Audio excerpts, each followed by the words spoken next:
आज हम शिक्षण यानी टीचिंग की दुनिया में थोड़ी गहराई से उतरने वाले हैं। हाँ। अक्सर हम इसे बस क्लासरूम में होने वाली एक साधारण सी प्रक्रिया समझते हैं, लेकिन क्या ये सिर्फ उतना ही है? बिल्कुल नहीं। जो दस्तावेज हमारे सामने है वो बताते हैं कि ये एक बहुत ही जटिल, एक बहुआयामी प्रक्रिया है। तो आज का हमारा मिशन है शिक्षण की प्रकृति को समझना, उसके उद्देश्यों को और उसके जो बुनियादी जरूरतें हैं उनको जानना। चलिए शुरू करते हैं। हम ये देखेंगे कि शिक्षण सिर्फ ज्ञान देने का काम नहीं है, बल्कि ये एक सामाजिक और मनोवैज्ञानिक प्रक्रिया भी है।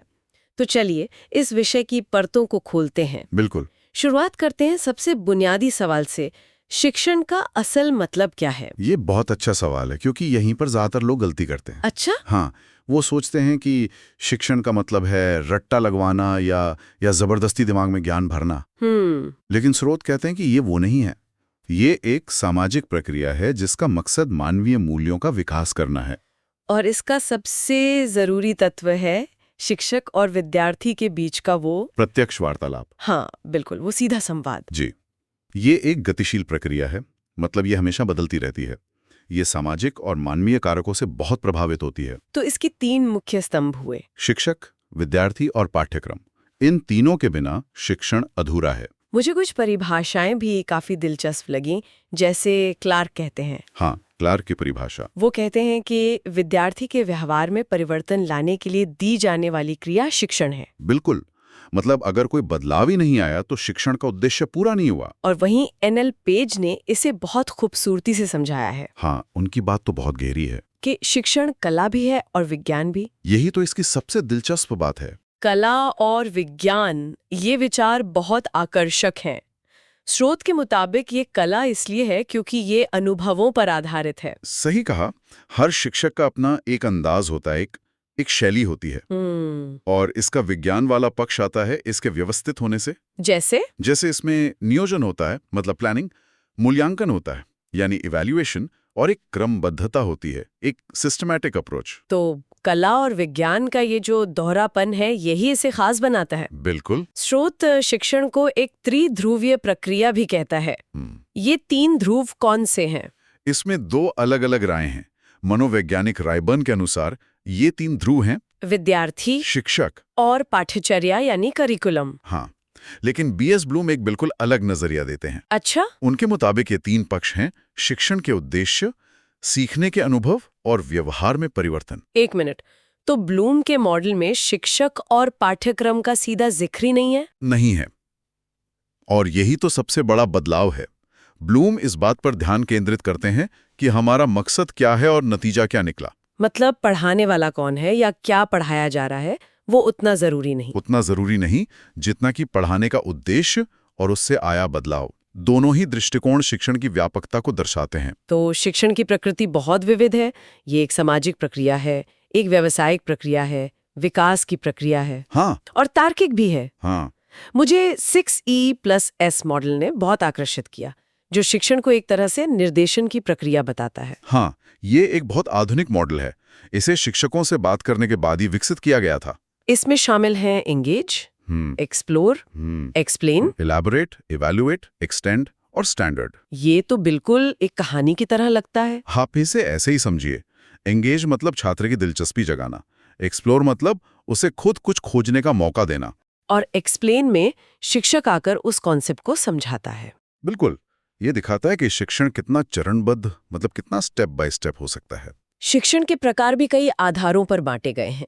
सीखने के स्तर के आधार पर 3 स्तर बताए गए हैं। हाँ, स्मृति स्तर, अवबोध स्तर और विमर्शी स्तर। ये सुनने में बहुत अकादमिक लगते हैं। चलिए इसे आसान बनाते हैं। स्मृति स्तर का मतलब है सिर्फ तथ्यों को याद करना, जैसे पहाड़े याद करना, मतलब डेटा स्टोरेज। बिल्कुल। अवबोध स्तर में विषय की प्रकृति को समझना शामिल है, जैसे ये समझना कि उदाहरण क्या हैं और गैर उदाहरण क्या हैं, उनमें फर्क करना। और सबसे ऊंचा स्तर है विमर्शी स्तर। हाँ, ये सबसे जरूरी है। इसमें आलोचनात्मक विश्लेषण, मतलब क्रिटिकल थिंकिंग, और समस्या समाधान की क्षमता विकसित होती है। असल में यही शिक्षण का अंतिम लक्ष्य होना चाहिए। गूगल के जमाने में जानकारी तो सबके पास है, पर उस जानकारी का करना क्या है वो विमर्शी स्तर ही सिखाता है। एक और दिलचस्प वर्गीकरण है। कौन सा? औपचारिक, अनौपचारिक और निरौपचारिक शिक्षण। हाँ, ये भी बहुत महत्वपूर्ण है। औपचारिक शिक्षण तो हम सब जानते हैं, स्कूल और कॉलेज, जो नियमों में बंधा होता है जी। और अनौपचारिक शिक्षण सभी बंधनों से मुक्त होता है, जैसे हम दोस्तों से या परिवार से कुछ सीखते हैं। तो फिर निरौपचारिक क्या हुआ? निरौपचारिक इन दोनों का मिश्रण है। जैसे दूरस्थ शिक्षा या डिस्टेंस एजुकेशन। अच्छा। जहां उद्देश्य तो तय होते हैं, आपको एक डिग्री मिलेगी जी। लेकिन पढ़ने की जगह और समय की पूरी स्वतंत्रता होती है। तो हमने समझा कि शिक्षण क्या है, इसके रूप क्या हैं। अब उस प्रक्रिया पर आते हैं जो पर्दे के पीछे होती है। हाँ, जो क्लासरूम के बाहर होती है। स्रोत इसे 3 अवस्थाओं में बांटता है।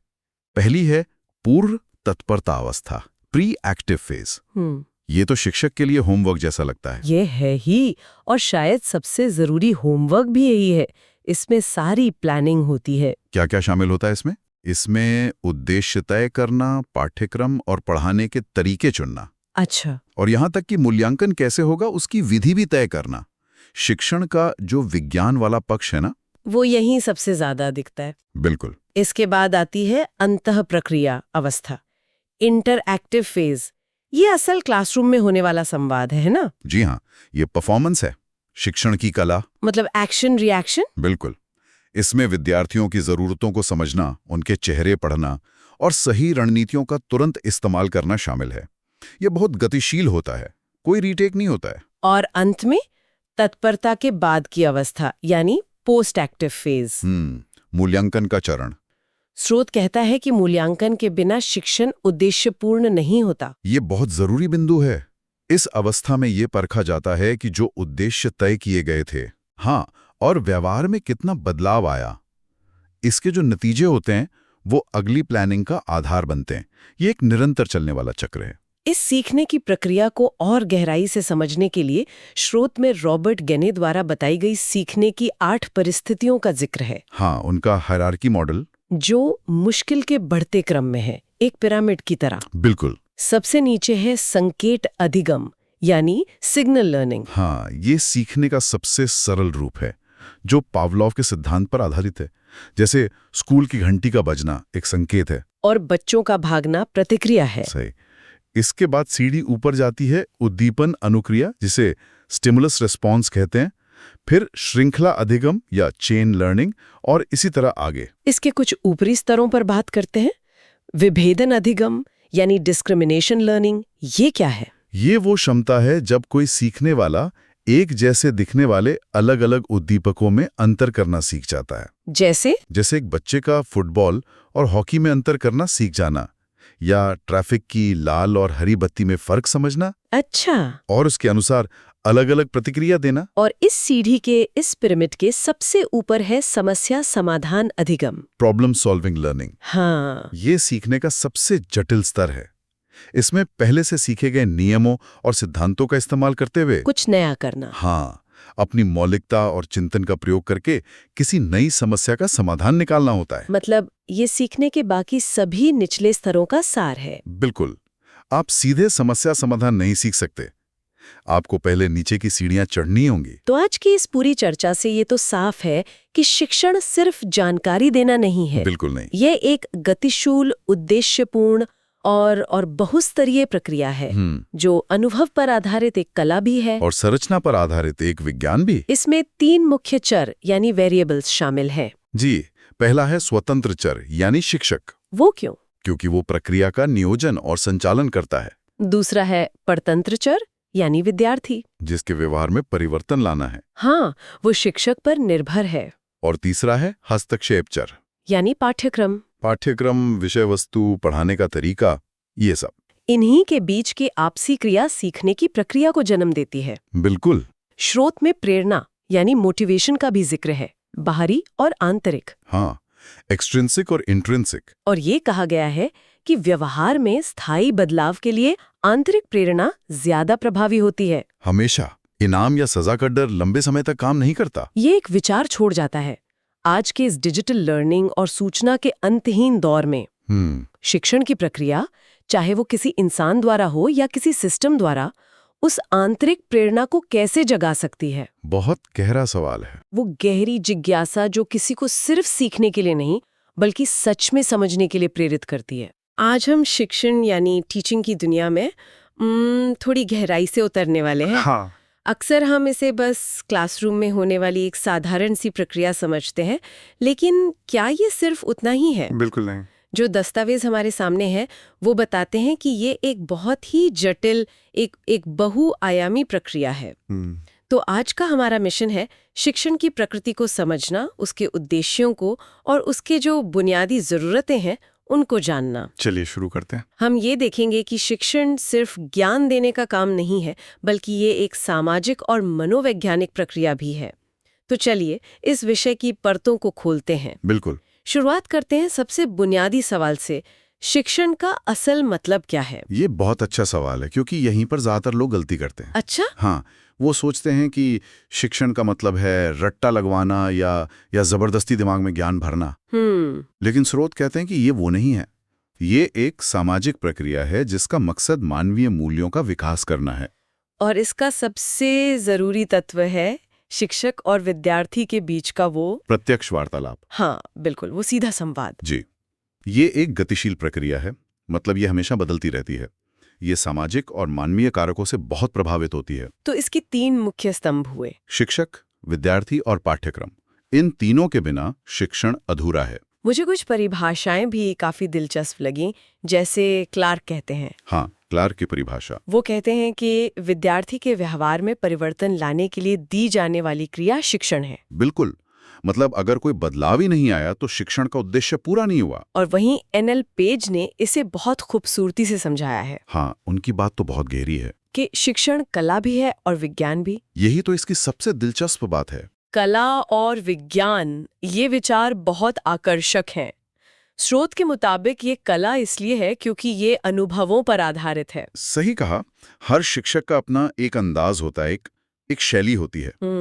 और इसका विज्ञान वाला पक्ष आता है इसके व्यवस्थित होने से। जैसे इसमें नियोजन होता है, मतलब प्लानिंग, मूल्यांकन होता है यानी इवैल्यूएशन, और एक क्रमबद्धता होती है, एक सिस्टमैटिक अप्रोच। तो कला और विज्ञान का ये जो दोहरापन है, यही इसे खास बनाता है। बिल्कुल। स्रोत शिक्षण को एक त्रिध्रुवीय प्रक्रिया भी कहता है।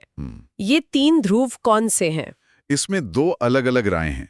मनोवैज्ञानिक रायबर्न के अनुसार ये 3 ध्रुव हैं, विद्यार्थी, शिक्षक और पाठ्यचर्या यानी करिकुलम। हाँ, लेकिन बीएस ब्लूम एक बिल्कुल अलग नजरिया देते हैं। अच्छा? उनके मुताबिक ये 3 पक्ष हैं, शिक्षण के उद्देश्य, सीखने के अनुभव और व्यवहार में परिवर्तन। 1 मिनट, तो ब्लूम के मॉडल में शिक्षक और पाठ्यक्रम का सीधा जिक्र ही नहीं है? नहीं है, और यही तो सबसे बड़ा बदलाव है।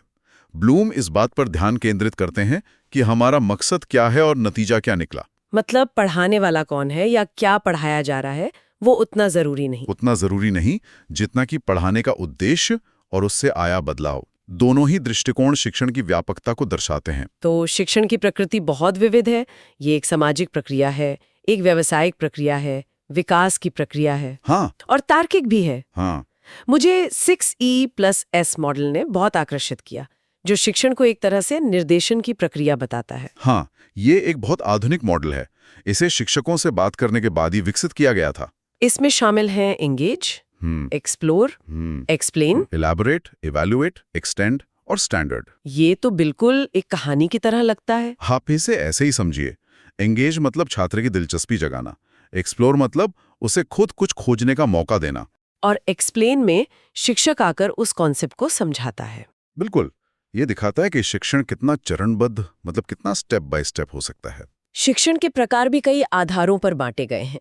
सीखने के स्तर के आधार पर 3 स्तर बताए गए हैं। हाँ, स्मृति स्तर, अवबोध स्तर और विमर्शी स्तर। ये सुनने में बहुत अकादमिक लगते हैं। चलिए इसे आसान बनाते हैं। स्मृति स्तर का मतलब है सिर्फ तथ्यों को याद करना, जैसे पहाड़े याद करना, मतलब डेटा स्टोरेज। बिल्कुल। अवबोध स्तर में विषय की प्रकृति को समझना शामिल है, जैसे ये समझना कि उदाहरण क्या हैं और गैर उदाहरण क्या हैं, उनमें फर्क करना। और सबसे ऊंचा स्तर है विमर्शी स्तर। हाँ, ये सबसे जरूरी है। इसमें आलोचनात्मक विश्लेषण, मतलब क्रिटिकल थिंकिंग, और समस्या समाधान की क्षमता विकसित होती है। असल में यही शिक्षण का अंतिम लक्ष्य होना चाहिए। गूगल के जमाने में जानकारी तो सबके पास है, पर उस जानकारी का करना क्या है वो विमर्शी स्तर ही सिखाता है। एक और दिलचस्प वर्गीकरण है। कौन सा? औपचारिक, अनौपचारिक और निरौपचारिक शिक्षण। हाँ, ये भी बहुत महत्वपूर्ण है। औपचारिक शिक्षण तो हम सब जानते हैं, स्कूल और कॉलेज, जो नियमों में बंधा होता है जी। और अनौपचारिक शिक्षण सभी बंधनों से मुक्त होता है, जैसे हम दोस्तों से या परिवार से कुछ सीखते हैं। तो फिर निरौपचारिक क्या हुआ? निरौपचारिक इन दोनों का मिश्रण है। जैसे दूरस्थ शिक्षा या डिस्टेंस एजुकेशन। अच्छा। जहां उद्देश्य तो तय होते हैं, आपको एक डिग्री मिलेगी जी। लेकिन पढ़ने की जगह और समय की पूरी स्वतंत्रता होती है। तो हमने समझा कि शिक्षण क्या है, इसके रूप क्या हैं। अब उस प्रक्रिया पर आते हैं जो पर्दे के पीछे होती है। हाँ, जो क्लासरूम के बाहर होती है। स्रोत इसे 3 अवस्थाओं में बांटता है। पहली है पूर्व तत्परता अवस्था, प्री एक्टिव फेज। ये तो शिक्षक के लिए होमवर्क जैसा लगता है। ये है ही, और शायद सबसे जरूरी होमवर्क भी यही है। इसमें सारी प्लानिंग होती है। क्या क्या शामिल होता है इसमें? इसमें उद्देश्य तय करना, पाठ्यक्रम और पढ़ाने के तरीके चुनना। अच्छा। और यहाँ तक कि मूल्यांकन कैसे होगा उसकी विधि भी तय करना। शिक्षण का जो विज्ञान वाला पक्ष है ना, वो यहीं सबसे ज्यादा दिखता है। बिल्कुल। इसके बाद आती है अंतः प्रक्रिया अवस्था, इंटरएक्टिव फेज। ये असल क्लासरूम में होने वाला संवाद है ना? जी हाँ, ये परफॉर्मेंस है, शिक्षण की कला। मतलब एक्शन रिएक्शन। बिल्कुल। इसमें विद्यार्थियों की जरूरतों को समझना, उनके चेहरे पढ़ना और सही रणनीतियों का तुरंत इस्तेमाल करना शामिल है। ये बहुत गतिशील होता है, कोई रीटेक नहीं होता है। और अंत में तत्परता के बाद की अवस्था, यानी पोस्ट एक्टिव फेज। मूल्यांकन का चरण। स्रोत कहता है कि मूल्यांकन के बिना शिक्षण उद्देश्यपूर्ण नहीं होता। ये बहुत जरूरी बिंदु है। इस अवस्था में ये परखा जाता है कि जो उद्देश्य तय किए गए थे, हाँ, और व्यवहार में कितना बदलाव आया। इसके जो नतीजे होते हैं वो अगली प्लानिंग का आधार बनते हैं। ये एक निरंतर चलने वाला चक्र है। इस सीखने की प्रक्रिया को और गहराई से समझने के लिए स्रोत में रॉबर्ट गेने द्वारा बताई गई सीखने की 8 परिस्थितियों का जिक्र है। हाँ, उनका हायरार्की मॉडल, जो मुश्किल के बढ़ते क्रम में है, एक पिरामिड की तरह। बिल्कुल। सबसे नीचे है संकेत अधिगम, यानी सिग्नल लर्निंग। हाँ, ये सीखने का सबसे सरल रूप है, जो पावलोव के सिद्धांत पर आधारित है। जैसे स्कूल की घंटी का बजना एक संकेत है और बच्चों का भागना प्रतिक्रिया है। सही। इसके बाद सीढ़ी ऊपर जाती है उद्दीपन अनुक्रिया, जिसे स्टिमुलस रिस्पॉन्स कहते हैं, फिर श्रृंखला अधिगम या चेन लर्निंग, और इसी तरह आगे। इसके कुछ ऊपरी स्तरों पर बात करते हैं। विभेदन अधिगम यानी डिस्क्रिमिनेशन लर्निंग, ये क्या है? ये वो क्षमता है जब कोई सीखने वाला एक जैसे दिखने वाले अलग अलग उद्दीपकों में अंतर करना सीख जाता है। जैसे एक बच्चे का फुटबॉल और हॉकी में अंतर करना सीख जाना, या ट्रैफिक की लाल और हरी बत्ती में फर्क समझना। अच्छा। और उसके अनुसार अलग अलग प्रतिक्रिया देना। और इस सीढ़ी के, इस पिरामिड के सबसे ऊपर है समस्या समाधान अधिगम, प्रॉब्लम सॉल्विंग लर्निंग। हाँ, ये सीखने का सबसे जटिल स्तर है। इसमें पहले से सीखे गए नियमों और सिद्धांतों का इस्तेमाल करते हुए कुछ नया करना। हाँ, अपनी मौलिकता और चिंतन का प्रयोग करके किसी नई समस्या का समाधान निकालना होता है। मतलब ये सीखने के बाकी सभी निचले स्तरों का सार है। बिल्कुल। आप सीधे समस्या समाधान नहीं सीख सकते, आपको पहले नीचे की सीढ़ियां चढ़नी होंगी। तो आज की इस पूरी चर्चा से ये तो साफ है कि शिक्षण सिर्फ जानकारी देना नहीं है। बिल्कुल नहीं। ये एक गतिशील, उद्देश्यपूर्ण और बहुस्तरीय प्रक्रिया है, जो अनुभव पर आधारित एक कला भी है और संरचना पर आधारित एक विज्ञान भी। इसमें 3 मुख्य चर यानी वेरिएबल्स शामिल हैं। जी, पहला है स्वतंत्र चर यानी शिक्षक। वो क्यों? क्योंकि वो प्रक्रिया का नियोजन और संचालन करता है। दूसरा है परतंत्र चर यानी विद्यार्थी, जिसके व्यवहार में परिवर्तन लाना है। हाँ, वो शिक्षक पर निर्भर है। और तीसरा है हस्तक्षेप चर यानी पाठ्यक्रम, विषय वस्तु, पढ़ाने का तरीका, ये सब। इन्हीं के बीच की आपसी क्रिया सीखने की प्रक्रिया को जन्म देती है। बिल्कुल। स्रोत में प्रेरणा यानी मोटिवेशन का भी जिक्र है, बाहरी और आंतरिक। हाँ, एक्सट्रिंसिक और इंट्रिंसिक। और ये कहा गया है कि व्यवहार में स्थायी बदलाव के लिए आंतरिक प्रेरणा ज्यादा प्रभावी होती है। हमेशा इनाम या सजा का डर लंबे समय तक काम नहीं करता। ये एक विचार छोड़ जाता है। आज के इस डिजिटल लर्निंग और सूचना के अंतहीन दौर में शिक्षण की प्रक्रिया, चाहे वो किसी इंसान द्वारा हो या किसी सिस्टम द्वारा, उस आंतरिक प्रेरणा को कैसे जगा सकती है? बहुत गहरा सवाल है। वो गहरी जिज्ञासा जो किसी को सिर्फ सीखने के लिए नहीं, बल्कि सच में समझने के लिए प्रेरित करती है।